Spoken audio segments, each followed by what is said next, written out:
कांवड़ यात्रा में name plate को लेकर जारी विवाद रुकने का नाम नहीं ले रहा। कैबिनेट मंत्री जयवीर सिंह ने कई मसलों पर अखिलेश यादव पर जमकर निशाना साधा है। जयवीर सिंह से खास बातचीत की है संवाददाता निखिल शर्मा ने, सुनाते हैं। हमारे साथ बात करने के लिए उत्तर प्रदेश सरकार में पर्यटन मंत्री जयवीर सिंह जी हैं। अखिलेश यादव लगातार उसी एजेंडे पर कायम है, ब्राह्मण, अगड़ा, पिछड़ा। अब तो उनके जो तमाम कार्यक्रम हो रहे हैं उसमें भी विरोध प्रदर्शन झेलना पड़ रहा है उनको।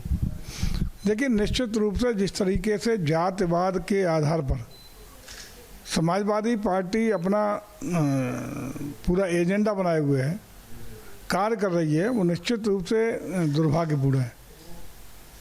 हमारे संवैधानिक व्यवस्थाओं में, हमारी लोकतांत्रिक मूल्यों में कहीं भी जातिवाद को बढ़ावा देने के लिए जात के आधार पर पूरी तरह समाज को विभाजित करने का कहीं भी कोई न्याय न तो कानूनन प्रावधान है, बल्कि भारत निर्वाचन आयोग भी इस पर सख्त रूप से कड़ी पैनी नज़र रखते हुए उस पर रोक लगाने के लिए विभिन्न आदेश जारी कर चुका है। लेकिन ये जातियों में विभक्त करके क्षेत्रवाद, जातिवाद और जातियों को उपजातियों बांट के जिस तरीके से सामाजिक तोड़फोड़ करने का काम कर रहे हैं, न तो ये प्रदेश के लिए सुखद है, न विकास के लिए सुखद है, न भविष्य के लिए सुखद है।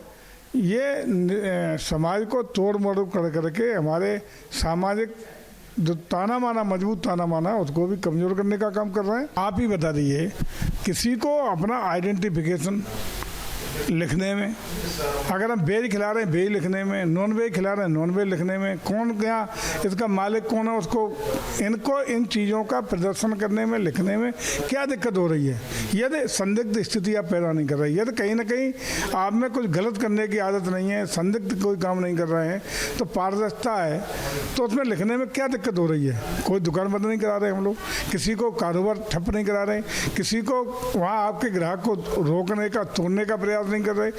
लेकिन जो आदमी पवित्र महीनों में जाए, कांवड़ यात्रा का एक पवित्र महीना है, उसको साफ सुथरी स्थिति, अगर नॉन वेज है दिखाई पड़े कि नॉन वेज है, इच्छा हुई खाएगा नहीं खाएगा, पवित्रता विशुद्ध रहेगी और इस तरह के झगड़े झंटे दंगे फसाद की स्थिति नहीं आएगी, कहीं भी कोई भ्रम की स्थिति नहीं आएगी। इसमें क्या दोष हो रहा है, इसमें क्या बुराई हो रही है, उसके बावजूद भी अखिलेश यादव जी को बहुत बड़ी आपत्ति है। अन्य समाज को लोगों को उकसाने का काम कर रहे हैं, वो केवल वोट बैंक के लिए तुष्टीकरण को बढ़ावा देने का काम अखिलेश जी लगातार कर रहे हैं। लखनऊ से वीडियो जर्नलिस्ट सैफुल हसन के साथ निखिल शर्मा, न्यूज़ स्टेट उत्तर प्रदेश। तो कांवड़ यात्रा में नेम प्लेट को लेकर विवाद लगातार बढ़ता जा रहा है। अयोध्या सांसद अवधेश प्रसाद ने अब सवाल उठाए हैं। बीजेपी पर समाज को बांटने और तोड़ने का आरोप लगाया है। तो कांवड़ विवाद अब थमने का नाम नहीं ले रहा। नेम प्लेट को लेकर विवाद लगातार बढ़ता जा रहा और आए दिन कई नेताओं की ओर से बयानबाजी, और अब अयोध्या सांसद अवधेश प्रसाद ने भी सवाल उठाए हैं। बीजेपी पर तोड़ने और बांटने की राजनीति का आरोप लगाया है। कांवड़ यात्रा कोई नया नहीं है, बहुत दिनों से हमारी परंपरा रही है। ये नेम प्लेट लगाने का तो मंशा है समाज को बांटने का, समाज को जोड़ने का नहीं है, ये समाज को तोड़ने का है। कभी ऐसा नहीं हुआ। हमारी सरकार थी, माननीय नेताजी आज दुनिया में नहीं, उनके नेतृत्व दिन बाद माननीय अखिलेश जी के नेतृत्व में सरकार थी। कभी इस तरह का कि नहीं है कि नेम प्लेट लगाया जाए कि मुसलमान है, ये क्या है? ये देश किसी एक जात बिरादरी का देश नहीं है, ये देश सबका है। रामपुर से इस वक्त की बड़ी खबर, एसपी के स्टंटबाज नेता राम बहादुर पर केस दर्ज किया गया है। यूनिपोल पर चढ़कर साइकिल चलाने का वीडियो वायरल हुआ था। यूनिपोल के होर्डिंग पर एसपी अध्यक्ष अखिलेश यादव की फोटो लगी थी। स्टंट को एसपी नेता ने प्रचार का माध्यम बताया था।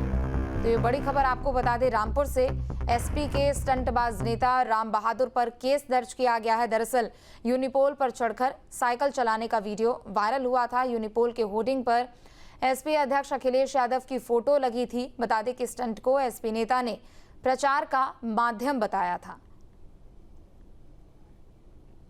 तो रामपुर से ये बड़ी खबर आपको बता दें, जहां स्टंटबाजी का ये मामला सामने आया था। दरअसल आपको बता दें कि एसपी के स्टंटबाज नेता राम बहादुर पर केस दर्ज कर लिया गया है। उन्होंने यूनिपोल पर चढ़कर साइकिल चलाने का काम किया, जिसके बाद वीडियो भी सामने आया था। देखिए, इस संबंध में जांच कराई गई और जांचोपरांत सुसंगत धाराओं में अभियोग पंजीकृत कराया गया है। चूँकि यूनिपोल पर चढ़ करके खतरनाक तरीके से साइकिल चलाई जा रहे थे, जो उनके जीवन के लिए साथ ही साथ आम जन के जीवन के लिए खतरा साबित हो सकता था। प्रथम दृष्टया संज्ञेय अपराध कारित किए जाने पर अभियोग पंजीकृत किया जा रहा है, विवेचना प्रचलित है। बड़ी खबर आपको बताते हैं इस वक्त की, बड़ी खबर जहां कृष्ण जन्मभूमि विवाद मामले पर सुनवाई हुई। विवाद ढांचा घोषित करने से हाईकोर्ट ने इंकार किया है। कृष्ण जन्मभूमि विवाद मामले पर यह सुनवाई, विवादित ढांचा घोषित करने से जहां हाईकोर्ट ने इंकार किया है, इस वक्त की बड़ी खबर आपको बता रहे हैं। कृष्ण जन्मभूमि विवाद मामले पर सुनवाई, जहां पर विवादित ढांचा घोषित करने से हाईकोर्ट ने इंकार किया है। तो कृष्ण जन्मभूमि विवाद मामले पर जहां एक और यह सुनवाई हुई है, तो वहीं इसके साथ ही विवादित ढांचा उसको घोषित करने से हाईकोर्ट ने इंकार किया है। तो जहां हाईकोर्ट ने ईदगाह के विवादित ढांचा घोषित करने से इसे इंकार किया, तो एक और जहां यह सुनवाई हुई तो वहीं यह बड़ा फैसला आया। इलाहाबाद हाईकोर्ट से हिंदू पक्ष को झटका लगा। और इसी पर ज्यादा जानकारी के लिए हमारे साथ प्रयागराज से हमारे संवाददाता मानवेंद्र हमारे साथ जुड़ गए। मानवेंद्र, एक और देखिए, जहां सुनवाई हुई है तो वहीं एक बड़ा फैसला, जहां हाईकोर्ट के द्वारा विवादित ढांचा घोषित करने से इंकार किया गया, इसको लेकर के क्या कुछ अपडेट? जी देखिए, इलाहाबाद हाईकोर्ट में जो मथुरा से जुड़ी 18 याचिकाएं हैं उन पर सुनवाई चल रही थी।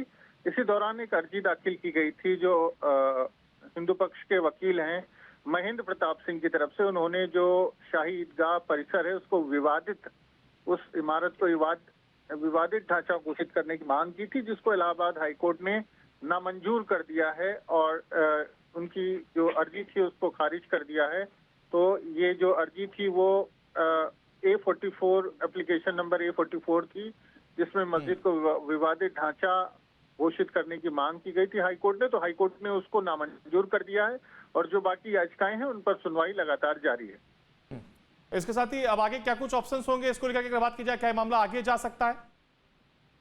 जी देखिए, ये एक अर्जी थी जिसमें ये कहा गया था कि उसको विवादित ढांचा मान लिया जाए, लेकिन जो मूल वाद है, जो स्वामित्व का विवाद है, जो शाही ईदगाह परिसर को कृष्ण जन्मभूमि होने का दावा हिंदू पक्ष की तरफ से किया गया है, उसमें जो सभी 18 याचिकाएं हैं उनका ट्रायल, उन पर सुनवाई इलाहाबाद हाईकोर्ट में जारी है और इलाहाबाद हाईकोर्ट सुनवाई पूरी करने के बाद फैसला लेगा। ये एक एप्लीकेशन थी जिसमें एक मांग की गई थी हिंदू पक्ष की तरफ से, हिंदू पक्ष के एक वकील की तरफ से, जिसको कोर्ट ने कहा कि नहीं, हम अभी इसको विवादित ढांचा घोषित नहीं करेंगे। जहां भक्ति है हर शब्द में, कथाओं में छुपे हैं दिव्य रहस्य और ज्योतिष देता है जीवन को दिशा। धर्म से जुड़ी हर बातों को जानने के लिए हमारे चैनल स्तुति को सब्सक्राइब करें। चैनल पर जाने के लिए इस लिंक पर क्लिक करें।